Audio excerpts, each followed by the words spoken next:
خیبر پختونخوا میں افغان شہریوں کو تحفظ دیا جا رہا ہے۔ افغان ہمارے مہمان تھے لیکن اب نہیں، انہیں ہر صورت واپس بھیجا جائے گا۔ وزیر داخلہ محسن نقوی کی لاہور میں پریس کانفرنس، کہا خودکش حملہ آور افغانستان سے آ رہے ہیں، ہم مزید بم دھماکوں کے متحمل نہیں ہو سکتے۔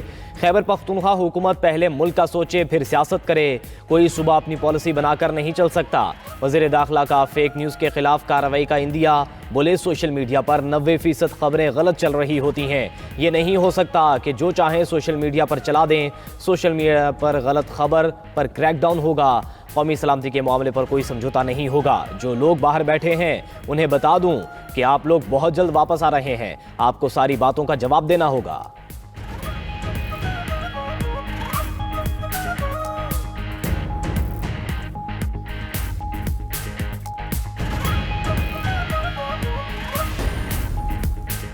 لکی مروت کے نواحی علاقے جانکلی میں پولیس موبائل پر دہشت گرد حملہ، پولیس اہلکار شہید، 5 زخمی۔ پولیس کی جوابی کارروائی میں ایک دہشت گرد ہلاک، دوسرا فرار۔ وزیر اعظم شہباز شریف کی لکی مروت میں پولیس موبائل کے قریب دہشت گرد حملے کی مذمت، کہا دہشت گردوں کے مذموم عزائم کو خاک میں ملا دیں گے۔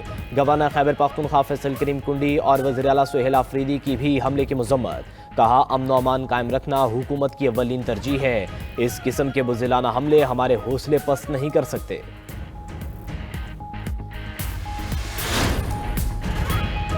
کراچی میں کھلے مین ہولز، موت کے کنویں۔ گلشن اقبال میں بچہ کھلے مین ہول میں گر کر جاں بحق، 15 گھنٹے کی کوششوں کے بعد بچے کی لاش نکال لی گئی۔ ریسکیو حکام کے مطابق بچے کی تلاش 1 کلومیٹر دور نالے سے ملی، نالے کے پانی کا پریشر زیادہ تھا، بچے کو بہا لے گیا۔ 3 سالہ ابراہیم والدین کے ساتھ ڈپارٹمنٹل سٹور آیا تھا، 3 سالہ ابراہیم کے اہل خانہ غم سے نڈھال۔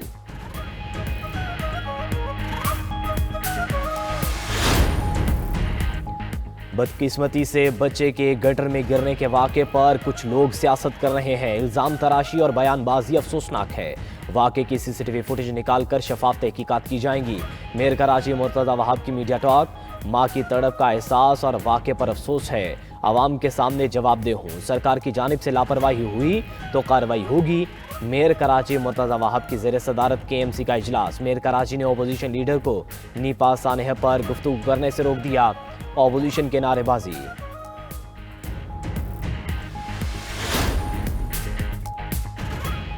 فیلڈ مارشل سید آصف منیر سے مصری وزیر خارجہ بدر احمد محمد عبدالعاطی کی ملاقات، دفاع، سیکیورٹی، تربیتی تعاون اور علاقائی امن و استحکام پر تبادلہ خیال۔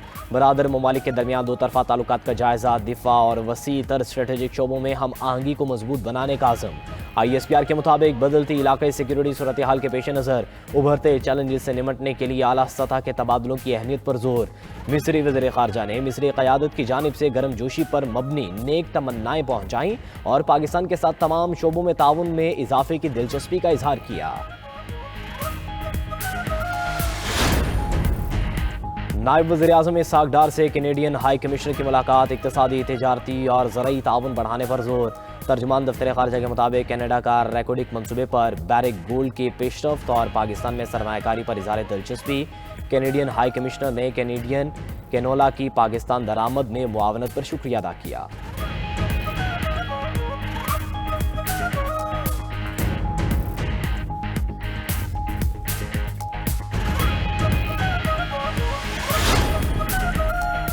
وزیر اعلیٰ پنجاب مریم نواز سے ترک گرینڈ نیشنل اسمبلی کے وفد کی ملاقات، دو طرفہ تعلقات، معاشی، ماحولیاتی اور پارلیمانی امور پر جامع تبادلہ خیال۔ مریم نواز نے پنجاب میں حالیہ سیلاب کے دوران ترک حکومت اور قوم کی بروقت امداد پر شکریہ ادا کیا۔ پاکستان کے اسپیشل اکنامک زون میں ترکیے کی دلچسپی کا خیر مقدم، ترکیے کے ساتھ فلڈ مینجمنٹ، کلین ٹرانسپورٹ، جنگلات کے تحفظ، واٹر کنزرویشن اور کلائمیٹ سمارٹ انفراسٹرکچر میں مشترکہ تعاون کی ضرورت پر زور۔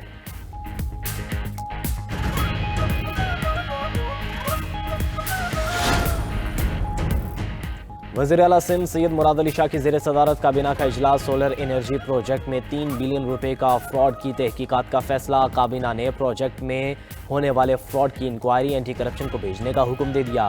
کابینہ کی منظوری سے منصوبے کی تکمیل کے لیے 6.6 ارب روپے فوری جاری کرنے کی ہدایت۔ مراد علی شاہ کا منصوبے کی شفاف، بروقت اور سخت نگرانی کا حکم۔ سندھ کابینہ نے کراچی میں رینجرز کی تعیناتی مزید 1 سال کے لیے بڑھانے کی منظوری دے دی۔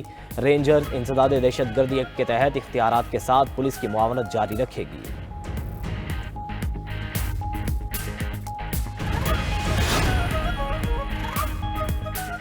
آبادی کے تیزی سے بڑھتے دباؤ نے معاشی استحکام کو چیلنج بنا دیا۔ غذائی تحفظ اور ماحول پر بھی منفی اثرات مرتب ہو رہے ہیں۔ پائیدار معاشی ترقی کے لیے آبادی اور وسائل میں توازن ضروری ہے۔ وزیر خزانہ محمد اورنگزیب کا پاپولیشن سمٹ سے خطاب۔ کہا موسمیاتی تبدیلی اور پاپولیشن ملک کے دو بڑے مسائل ہیں۔ اقتصادی منصوبہ بندی میں آبادی کے رجحانات کو مرکزی حیثیت دینا ہوگی۔ آبادی کے مسائل پر قابو پانے کے لیے ترجیحی اقدامات ناگزیر ہیں۔ سینیٹر شہری رحمان نے کہا کہ پاکستان دنیا کا سب سے زیادہ ماحولیاتی تبدیلیوں سے متاثر ہونے والا ملک ہے۔ آبادی میں اضافہ وسائل پر دباؤ ڈال رہا ہے۔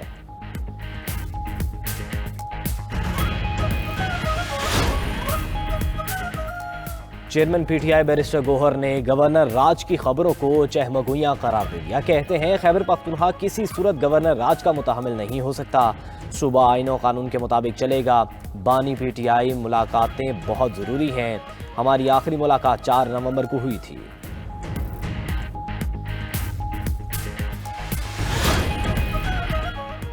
بیرون ملک جانے والے پاکستانیوں کو آف لوڈ کرنے کی خبریں بے بنیاد ہیں۔ ایئرپورٹ سے یومیہ 60 سے 70 ہزار افراد کی آمد و رفت ہوتی ہے۔ مطلوبہ دستاویز نہ رکھنے والے مسافروں کو روکا جاتا ہے۔ ڈیپورٹ ہونے والے مسافروں کی شرح 0.6% ہے۔ Director F I A captain retired Ali Zia کی نیوز کانفرنس۔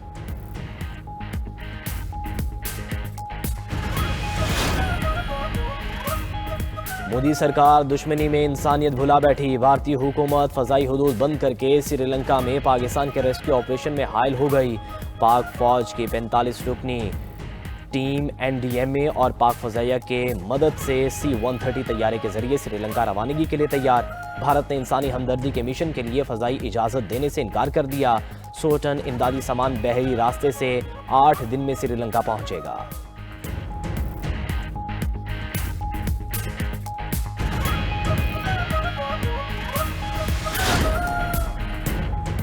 بھارتی وزیر دفاع کے پاکستان کے خلاف بیان پر کینیڈا میں سکھ برادری کا احتجاج۔ سکھوں کا بھارتی ہائی کمیشن کے سامنے مظاہرہ۔ مودی حکومت کے خلاف اور خالصتان کے حق میں نعرے۔ بھارتی وزیر دفاع پاکستان کے بجائے بھارت کے داخلی مسائل پر توجہ دے، سکھوں کا مطالبہ۔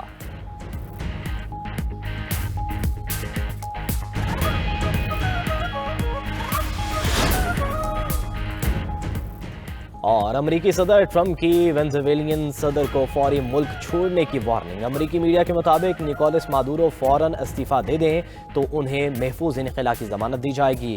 ان کی اہلیہ اور بیٹے کو بھی محفوظ انخلا کی اجازت ہوگی۔ وینزویلین صدر کی تمام ممکنہ جرائم پر عالمی معافی اور مسلح افواج پر اختیار برقرار رکھنے کی شرط صدر ٹرمپ نے صدر مادورو کو دونوں شرائط مسترد کر دی۔